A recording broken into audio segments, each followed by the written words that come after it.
El tema de esta charla es fibrilación auricular detectada luego del stroke, que es un concepto relativamente nuevo que voy a tratar de explicar en los próximos slides. Estas son mis disclosures. Y en cuanto a qué es la fibrilación auricular detectada luego del stroke, vamos a tratar de ponerlo en contexto. Cuando tenemos un paciente que ha tenido un stroke isquémico y ya tiene antecedente conocido de fibrilación auricular, decimos que es una FA en un paciente con CAF o Known Atrial Fibrillation. En estos casos es muy fácil, en la mayoría de ellos es muy fácil atribuirle la causalidad del evento cerebrovascular a la fibrilación auricular conocida con anterioridad. Pero hay otros pacientes con stroke isquémico que no tienen historia conocida de fibrilación auricular, y en estos pacientes es necesario hacer un monitoreo electrocardiográfico para poder detectarla. En algunos pacientes nunca vamos a encontrar la fibrilación auricular, pero en otros sí, y estos son los pacientes a quienes llamamos AFDAS o Atrial Fibrillation Detected After Stroke. Y en realidad, ¿por qué los llamamos AFDAS? Porque AFDAS es lo único que sabemos de ellos. En realidad sabemos que la FA se detectó luego del inicio del monitoreo cardíaco, luego del evento cerebrovascular. Esa FA podría haber sido preexistente, subclínica, antes del evento, o también puede haber sido gatillada por el evento cerebrovascular en sí mismo a través de mecanismos neurogénicos. Entonces, lo único que podemos decir de esa FA es que fue detectada luego del evento cerebrovascular. Esto es importante porque vamos a ver que esta AFDAS tiene características específicas que la diferencian de la FA que todos conocemos en la práctica clínica en términos de prevención primaria. Uh, el 20% de los pacientes con accidentes isquémicos transitorios o eventos cerebrovasculares isquémicos tiene historia conocida de FA o CAF. Y esto es muy consistente a lo largo de muchas series. Del 80% restante, cuando uno aplica una estrategia de monitoreo secuencial, intensivo y prolongado, es posible diagnosticar FA en un 24.7-25% de los casos. Esto es lo que encontramos en un metaanálisis de 50 estudios en el año 2015. Y si a ese 24.7% se lo aplicamos al 80% restante de pacientes que no tienen FA conocida, lo que podemos decir es que estos pacientes, que alrededor de 4 de cada 10 pacientes con stroke isquémico tienen fibrilación auricular. La mitad se detecta antes del evento, se conoce antes del evento, la otra mitad se detecta solo después del evento con monitoreo prolongado. Por eso es tan importante aplicar estas estrategias de monitoreo electrocardiográfico prolongado, porque de no hacerlo nos estamos perdiendo un 20% de chances, un 50% de chances de prevención de stroke recurrente en pacientes con FA. Otra cosa interesante de estos pacientes, o de AFDAS, es que en general se produce, o la mayoría de los paroxismos son detectados en los primeros 3 días de monitoreo. Esta es una serie de monitoreo continuo en pacientes internados con diagnóstico de stroke, y lo que vimos fue que el 70% de los paroxismos ocurrieron en las primeras 72 horas, y de manera importante el dato es que el 95% eran asintomáticos.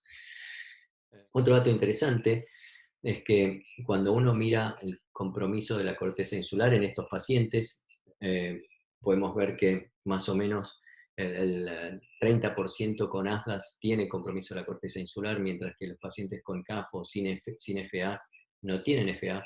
Esto es importante porque la corteza insular está involucrada en la regulación autonómica del ritmo cardíaco, es decir, que no sería sorprendente que el compromiso de la corteza insular haya negatillado la FA en algunos de estos pacientes. Otro tema importante es que cuando uno mira la presencia de cardiopatía estructural en pacientes con ASDAS comparados con otros grupos, fíjense que es mucho menos frecuente en pacientes con ASDAS comparado con CAF, y se parece bastante a la de los pacientes sin AF, sin fibrilación auricular. Estos pacientes, en estos pacientes cardiopatía estructural lo definimos como la presencia la presencia de disminución de la fracción de eyección o dilatación de la aurícula izquierda.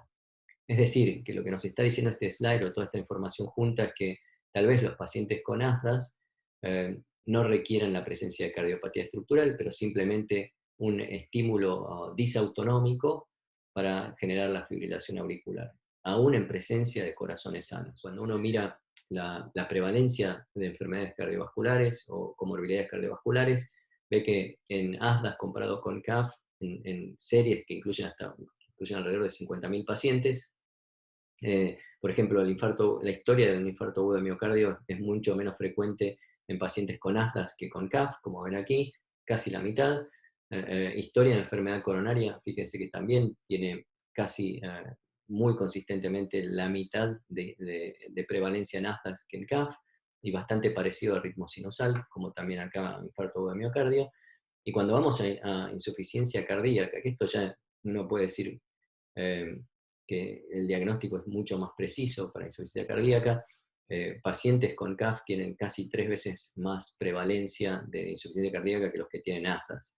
De nuevo, toda esta foto lo que nos está diciendo es, en pacientes con AFAS la prevalencia de comorbilidades cardiovasculares parece ser mucho menor que en pacientes con FA conocida antes del evento cerebrovascular. Y no es de sorprender entonces que cuando uno mida el score CHA2-VASc, que en estos pacientes con asma sea bastante parecido al de los pacientes sin FA, pero menor al de los pacientes con CAF. Entonces, puede ser que estemos en presencia de una FA que sea de menor riesgo de recurrencia cerebrovascular en términos de CHA2-VASc y también comorbilidades cardiovasculares, cardiopatía estructural, etc. Es posible. Para responder un poco a esta pregunta, nos fijamos en qué carga de FA tienen estos pacientes, ¿sí? Y esto es algo que a mí me gusta discutir siempre con los cardiólogos, me gusta saber cuál es su opinión. Clásicamente, en toda la literatura de journals de cardiología, uno ve que han definido históricamente el límite de duración de FA como 30 segundos para poder hacer un diagnóstico de la arritmia. Está bien, me parece de todas maneras muy arbitrario, realmente no sé cuál es el racional para esto. Sospecho que en muchos casos se trató en el pasado de tecnologías de monitoreo cardíaco que no eran capaces de detectar esta duración. Cuando uno ve los algoritmos de mucha de esta aparatología, se da cuenta que a veces hasta 2 minutos de FA se necesitan para que el algoritmo pueda funcionar. Entonces, me parece que es un poco limitación tecnológica o de software y no tanto una base biológica. Entonces, ¿y por qué digo esto? Porque cuando uno tiene un paciente con enfermedad cerebrovascular, con infartos multifocales en múltiples territorios, no tiene ninguna otra causa evidente, el paciente está estudiado de arriba abajo, y uno sabe que ese paciente probablemente tenga una FA paroxística que simplemente no la puede diagnosticar porque a pesar de buscar y buscar no la encuentra. Cuando uno encuentra un paroxismo de menos de 30 segundos en esos pacientes, es como un alivio porque es el diagnóstico de FA y uno puede usar anticoagulantes orales porque sabemos que si no hay diagnóstico de FA, por más que haya sospecha de un evento cardioembólico, no podemos anticoagular.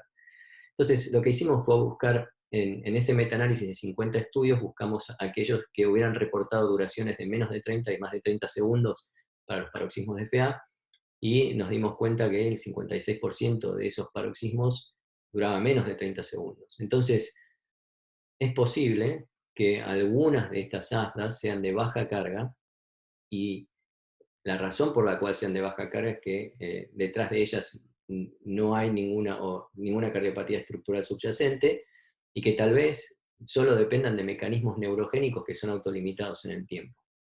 Entonces, poniendo un poco todas las piezas juntas, bajo CHA2-VASc, bajas comorbilidades cardiovasculares, baja cardiopatía estructural, baja carga, nos hicimos la siguiente pregunta, que fue, ¿estas AFDAS tienen el mismo riesgo de recurrencia de eventos cerebrovasculares isquémicos que CAF?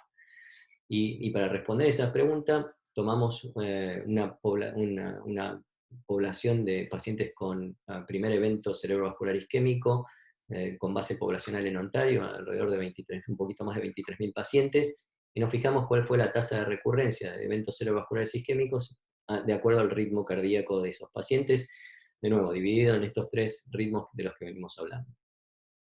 Lo que vimos es que sin ajustar el riesgo de recurrencia de stroke isquémico fue muchísimo menor en AFDAS que en ritmo sinusal y en CAF, pero después de ajustar por múltiples variables, incluyendo el uso de anticoagulantes orales, Los pacientes con ASDAS, cuando tomamos como referencia ritmo sinusal, no tuvieron ninguna diferencia en términos de recurrencia de stroke isquémico, pero sí hubo diferencia con respecto a CAF, 25% de exceso de riesgo, ajustado por el uso de anticoagulantes. Y esto es lógico, es más o menos lo que se viene reportando. Pacientes sin anticoagulantes tienen un hazard ratio de más o menos 5, 5 y con anticoagulantes baja a 1.25, que es lógico.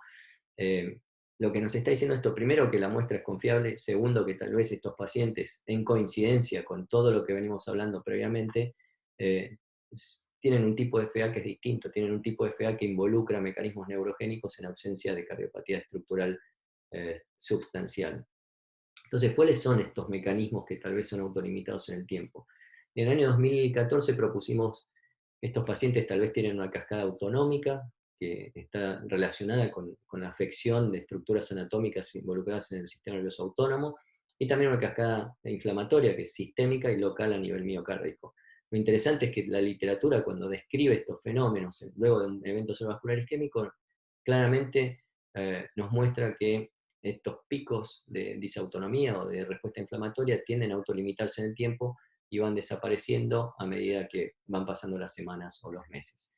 Entonces, en seres humanos es muy difícil saber cómo estaba el corazón antes de un evento cerebrovascular isquémico y cómo estaba después. Lo que encontramos después del evento puede ser que sea como consecuencia del stroke isquémico en sí, o puede ser que sea preexistente antes del stroke isquémico. Entonces, la única manera de responder esta pregunta es mediante la utilización de un modelo en ratas, y esto fue lo que hicimos.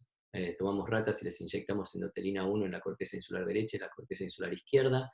Lo que vimos lo que hicimos fue sacrificarlas a los 28 días, mirar el corazón, mirar el cerebro para confirmar que había un infarto insular, y hacer lo mismo con ratas a quienes se les inyectó solución fisiológica que no es vasoconstrictor y no produce infarto cerebral. Lo que vimos a los 28 días fue mayor disfunción endotelial, mayor inflamación, siempre más significativo en ratas con endotelina 1, que es solución fisiológica, pero los cambios más llamativos fueron esto que ven en azul, en la tinción de tricrómico de Mason, donde se ve fibrosis en el tejido auricular izquierdo, en ratas con inyección en la corteza insular izquierda y derecha, significativo con respecto a las que tuvieron inyección de solución fisiológica. Y esto fue mucho más notorio en la periferia de las venas pulmonares, y nos fuimos a fijar específicamente en las venas pulmonares porque ahí es donde están los plexos ganglionares, que son la estación de relevo de las fibras autonómicas, colinérgicas y noradrenérgicas que vienen del sistema nervioso autónomo central. Y eso probablemente es lo que explique la gran magnitud de la fibrosis perivenas pulmonares, y que es mucho mayor que lo que encontramos en la periferia del resto del tejido auricular izquierdo. Pero este no es el único mecanismo, hay múltiples mecanismos involucrados, hemorragias subendocárdicas que por supuesto afectan el sistema eléctrico miocárdico y favorecen arritmias. Hay un rol muy importante de interleuquina 1, no sé, hay múltiples mecanismos, y todas estas características que no tengo tiempo de explicar ahora por falta, porque ya se me está acabando, se llama SIHI, o Stroke Induced Heart Injury, y es lo que explica el Stroke Heart Syndrome, del cual ASDAS es parte, que también es un concepto relativamente nuevo.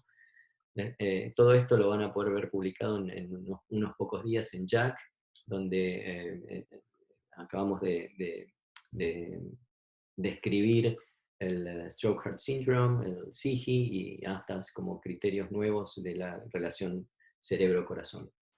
Entonces, para resumir, ASDAS tiene un fenotipo primariamente cardiogénico sin compromiso de la corteza insular y con cardiopatía estructural. Estas son las ASDAS cardiogénicas que están conocidas, que no se conocían, que fueron subclínicas, pero que causaron el stroke y que se diagnosticaron solo después del stroke. Las primariamente neurogénicas, que son realmente gatilladas por el evento cerebrovascular isquémico o hemorrágico en algunos casos, con compromiso de la corteza insular u otras estructuras autonómicas, sin daños estructurales miocárdicos, y después tenemos formas en el medio que son mixtas. La ASDAS se diagnostica mucho más en los días inmediatos luego del stroke, generalmente tiene compromiso de estructuras autonómicas, poca enfermedad estructural, poca comorbilidad cardiovascular. De esa manera llevan a tener un CHAS bajo, baja carga de FA, y eso explica la baja tasa de recurrencia de stroke. Estos pacientes todavía hoy debemos anticoagularlos porque no hay ninguna evidencia de que no se deban anticoagular. Muchas gracias por su tiempo y espero que podamos responder algunas preguntas.